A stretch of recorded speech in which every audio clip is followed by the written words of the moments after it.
চাঁপাইনবাবগঞ্জ জেলার শিবগঞ্জ উপজেলা সদর থেকে প্রায় ২৩ কিলোমিটার দূরে সোরা মসজিদ স্থলবন্দর সড়কের পাশে এক বিস্ময়ের নাম কানসার।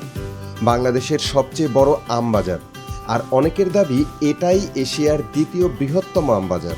বিভিন্ন রকমের অ্যাক্টিভিটি এখানে, একটা বাজারে যেরকম অ্যাক্টিভিটি হয় নিজের কাছে খুব ভালো লাগতেছে। আর আমি এই বাজারে প্রথম, এই যে বিভিন্ন মানুষজন হচ্ছে আম কিনতেছে, আম দেখতেছে। প্রতি বছর মে মাসের শেষ থেকে জুলাই পর্যন্ত এই কানসার যেন পরিণত হয় এক উৎসবমুখর নগরীতে। বিশেষ করে জুন মাসে হাজার হাজার চাষি, ব্যবসায়ী, ক্রেতা আর শ্রমিকের পদচারণায় জমজমাট হয়ে ওঠে এই অঞ্চল। এটা কি আম? ফজলি আম। ফজলি কততে বিক্রি করলেন মন? এটা আপনার 1450। 1450 মানে পোষায়? পোষায় না তো, এই দামে পোষায় না।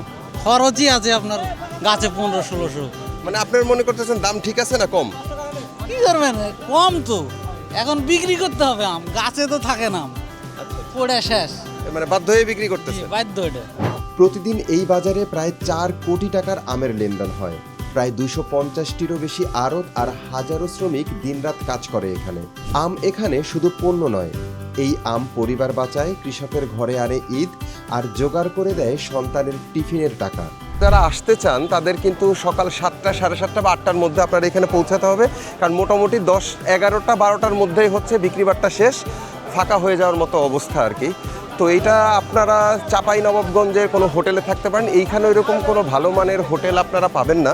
তো আপনাদের ওই সময়টা মাথায় নিয়ে আসলে তারপরে হচ্ছে এখানে আসার প্ল্যান করতে হবে। না হলে হচ্ছে দেখবেন যে এমন একটা সময় আসবেন যখন হচ্ছে মার্কেটই থাকবে না, বাজার টাজার উঠে গেছে, তখন আসলে আফসোস করা ছাড়া কোনো গতি থাকবে না। ফজলি, লক্ষণভোগ, ক্ষীরসাপাত অথবা ল্যাংড়া, এসব নাম শুধু স্বাদের নয়, এগুলো এক একটা অঞ্চল ভিত্তিক অহংকার।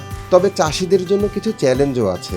এই বাজারে এখন 1 মণ আম মানে 52 থেকে 54 কেজি, যেটা অন্য অনেক বাজারের তুলনায় অনেক বেশি।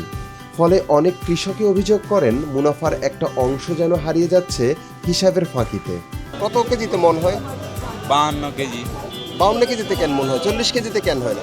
40 কেজিতে লেই নেয়, মানে নেয় না কেন? কি জানে, এটা বলতে পারছি না। আম তো এই জন্য লেই।